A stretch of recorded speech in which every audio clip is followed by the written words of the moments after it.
నా పేరు సునీత. నేను ధ్యానం చేయబట్టి 4 ఏళ్ళు అవుతుంది. ధ్యానం చేసినప్పటి నుంచి నేను హ్యాపీగా మంచిగా నేను చేయబట్టినప్పటి నుంచి నా పానం మంచిగా ఉంది. ఒకరు నన్ను ఏమన్నా నాకు కోపం అనేది నాకు లేకుండా ఉంది.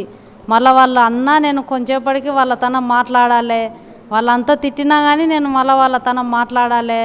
వాళ్ళు ఏమన్నారు, నన్ను ఏమనలేదు కదా, నేను వాళ్ళు తిట్టినా వాళ్ళతోనే నేను మళ్ళీ మాట్లాడాలి. మంచిగా ఉన్నా.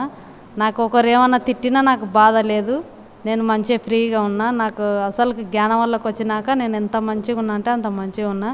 అసలు ఇక్కడికి రావాలంటే ఎంత పని ఉన్నా నేను ఆ పని పక్కకు పెట్టి నేను రావాలని నాకు అంతే. ఇంకా ఒక మంచి నాకు చెప్పినాక నేను ఇంకా పోవాలి ఆడికి. ఎంత పని ఉన్నా పోయి రావాలి ఆడికి. ఇంకా ఎంత ఉన్నా ఏం చేసినా నాకైతే పానం హ్యాపీగా ఉంది, మంచిగా ఉన్నా.